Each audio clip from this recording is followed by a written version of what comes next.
السلام علیکم خواتین و حضرات، ہم غالب کی غزل پڑھ رہے ہیں۔ دیا ہے دل اگر اس کو بشر ہے کیا کہیے، ہوا رقیب تو ہو نامہ بر ہے کیا کہیے۔ اس غزل میں کل 9 اشعار ہیں، جن میں سے 4 اشعار کی شرح اور مشکل الفاظ کے معنی ہم آپ کی خدمت میں پچھلی محفل میں پیش کر چکے ہیں، یعنی پارٹ 1 میں۔ آج اس کا پارٹ 2 یعنی دوسرا حصہ ہے، جو حسب وعدہ ہم آپ کے لیے لے کر آئے ہیں۔ تو اس کا اگلا شعر ہے: تمہیں نہیں ہے سرے رشتہ وفا کا خیال، ہمارے ہاتھ میں کچھ ہے مگر ہے کیا کہیے۔ اس میں ایک لفظ آپ نے سنا ہوگا ابھی، سرے رشتہ۔ وفا کا تو مطلب ہوتا ہے کسی سے نباہ کرنا، نباہ دینا، اور بے وفائی ہوتا ہے نباہ نہ کرنا، نہ نباہنا۔ لیکن فی الحال ہم سر رشتہ پر بات کریں گے۔ سر رشتہ کے بہت سارے معنی ہو سکتے ہیں، یعنی اس کو رسی کے معنوں میں بھی استعمال کر سکتے ہیں، ڈور بھی کہہ سکتے ہیں، دھاگا، ڈور کا سرا، سلسلہ، ایک مسلسل واسطہ، تعلق،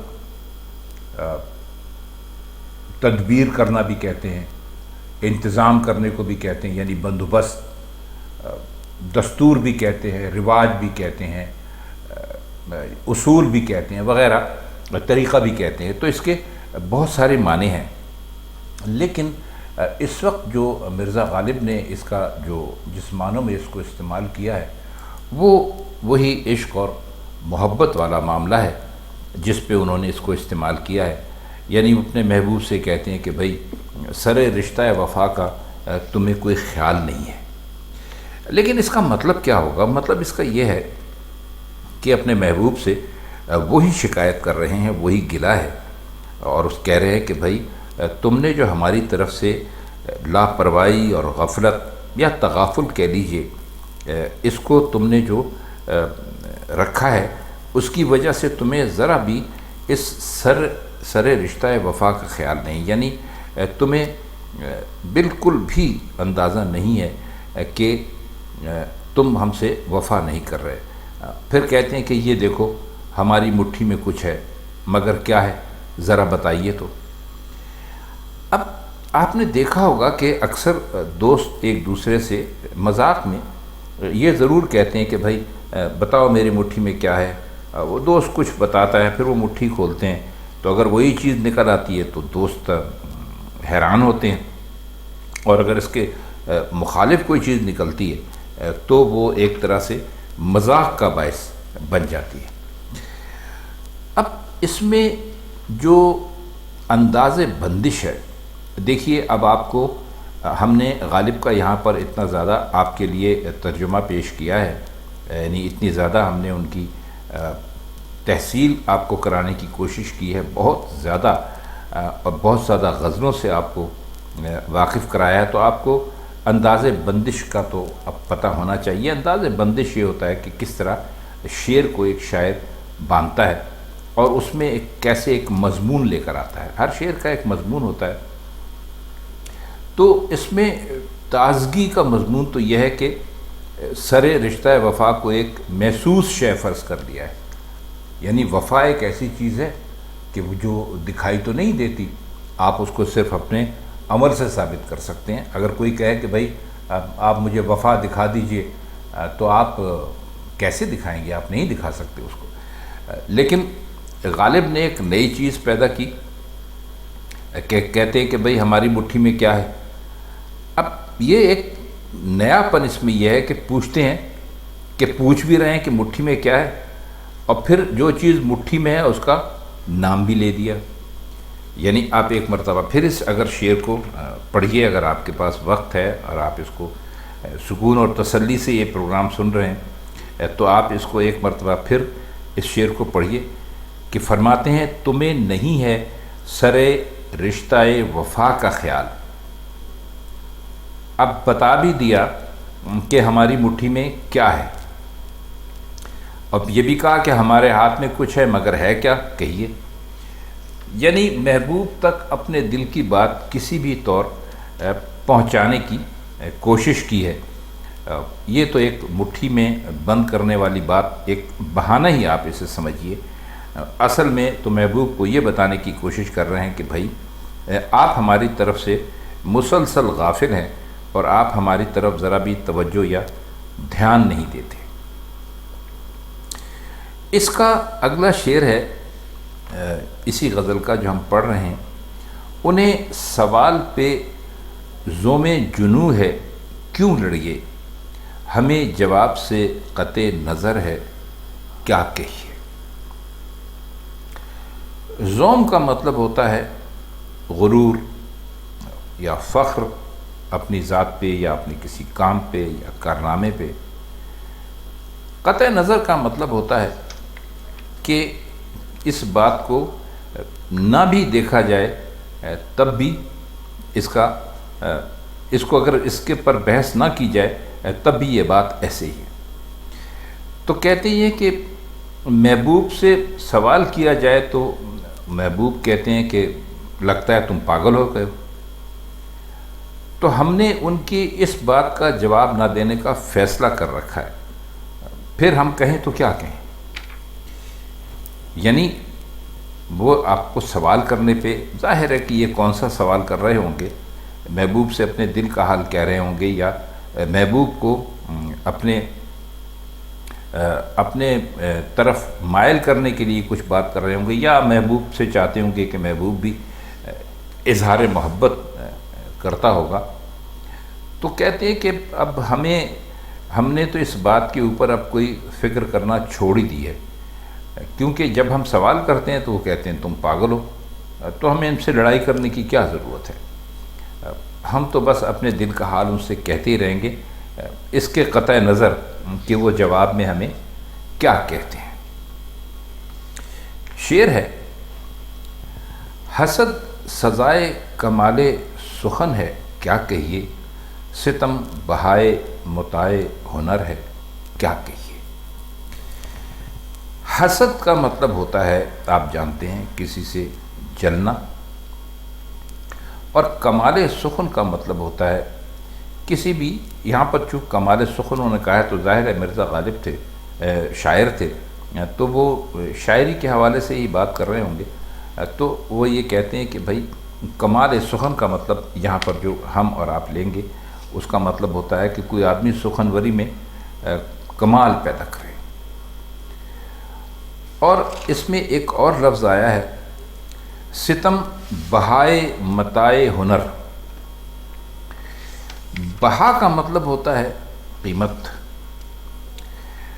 اور کہتے ہیں کہ اور جو اگلا ہے آپ نے اس کو دیکھا ہوگا کہ اس کا مطلب جو اس میں اگلا لفظ ہے متائے ہنر۔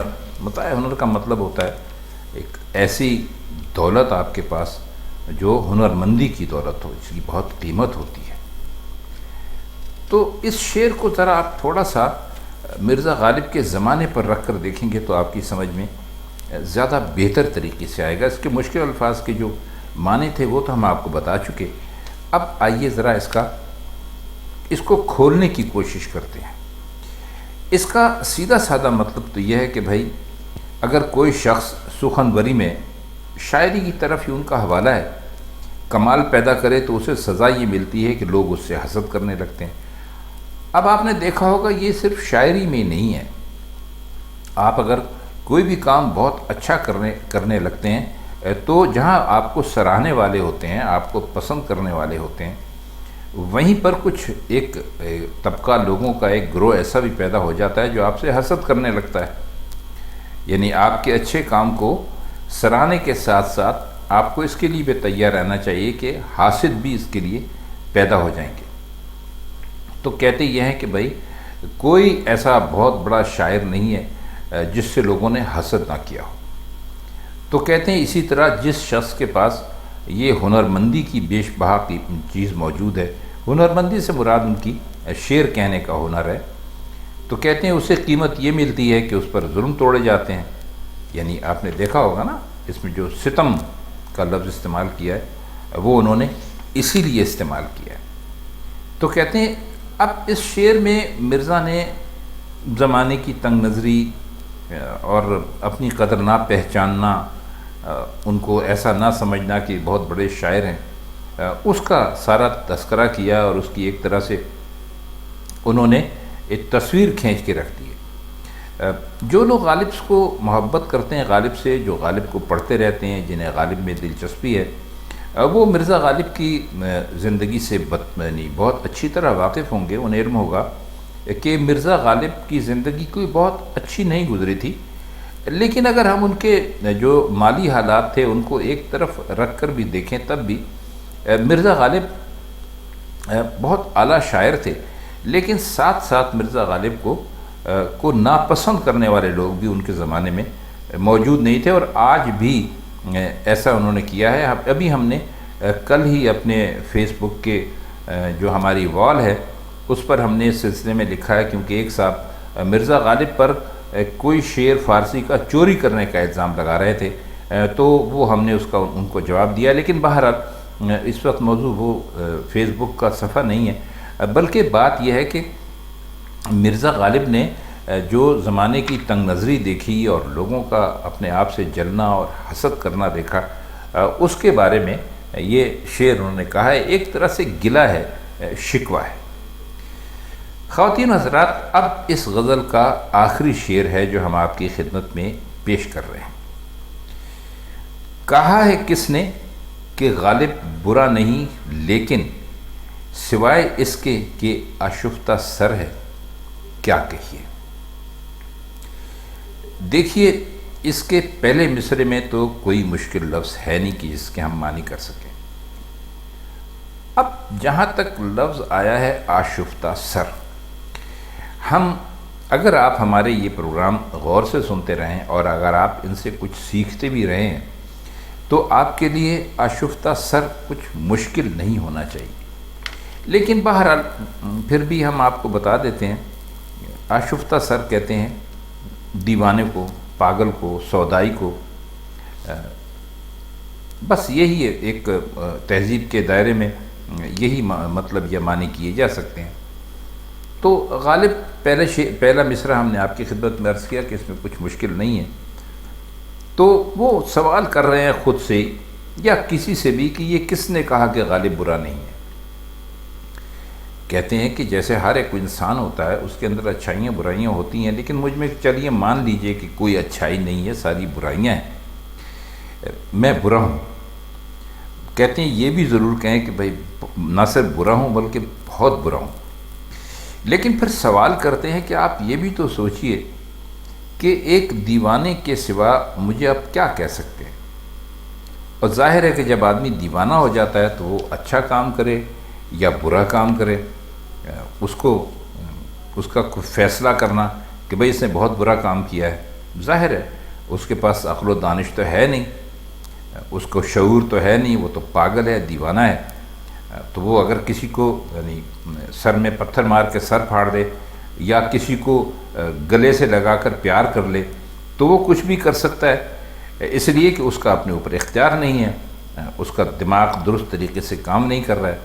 تو لوگوں سے کہتے ہیں کہ دیکھیے آپ سمجھدار لوگ ہیں، اہل دانش ہیں، پڑھے لکھے ہیں، ہر اچھائی اور برائی کو سمجھ سکتے ہیں، تو آپ اگر میں کوئی غلط کام کرتا ہوں، برا کام کرتا ہوں، تو آپ مجھے یہ پاگل یا دیوانہ یا سودائی سمجھ کر آپ مجھے معاف کیوں نہیں کر دیتے؟ یہ کیوں نہیں سوچتے کہ ایک پاگل آدمی ہے، اس سے کسی قسم کی جو بھی یہ کوئی فعل کرتا ہے یا جو کوئی بھی حرکت کرتا ہے اس میں اس کا اپنا کوئی اختیار نہیں ہوتا۔ تو دیکھیے ایک مرزا غالب نے کتنا اچھا نقطہ پیش کیا کہ اپنے آپ کو دیوانہ انہوں نے ایک طرح سے کہلوا کر یا اس پر اصرار کیا کہ بھئی آپ مجھے دیوانہ سمجھیے، تاکہ وہ کوئی بھی اگر کسی قسم کی برائی بھی کریں تو لوگ اس پر زیادہ توجہ نہ دیں کہ بھئی یہ تو پاگل ہے۔ تو خواتین حضرات، یہ اس غزل کا دوسرا حصہ تھا، یعنی سیکنڈ پارٹ جو ہم نے آپ کی خدمت میں پیش کیا۔ امید ہے کہ اب یہ غزل آپ کی سمجھ میں پوری طرح آ گئی ہوگی۔ اگر ایسا ہوگا تو ہمیں بے حد خوشی ہوگی۔ ہمارے کچھ دوست ہم سے اس بات کا اصرار کرتے ہیں کہ ہم یہ غزلیں جلدی جلدی اپلوڈ کیا کریں، تو دیکھیے آپ کے لیے یہ پورا سبق تیار کرنے میں ہمیں کافی وقت لگ جاتا ہے، اور پھر ہماری اپنی دوسری مصروفیات بھی ہوتی ہیں، لیکن آپ کی محبت ہے، آپ کا خلوص ہے، ہمیں جیسے ہی وقت ملتا ہے، جیسے کہ آج ہمیں وقت مل گیا، تو ہم جو سب سے پہلا کام کرتے ہیں وہ آپ کے لیے غزل اپلوڈ کرنا ہوتا ہے۔ تو آج کے لیے بس اتنا ہی، انشاءاللہ مرزا غالب کی کسی اور غزل کے ساتھ اگلی کسی محفل میں آپ سے پھر ملاقات ہوگی۔ تب تک کے لیے ہم چاہتے ہیں آپ سے اجازت۔ خدا حافظ۔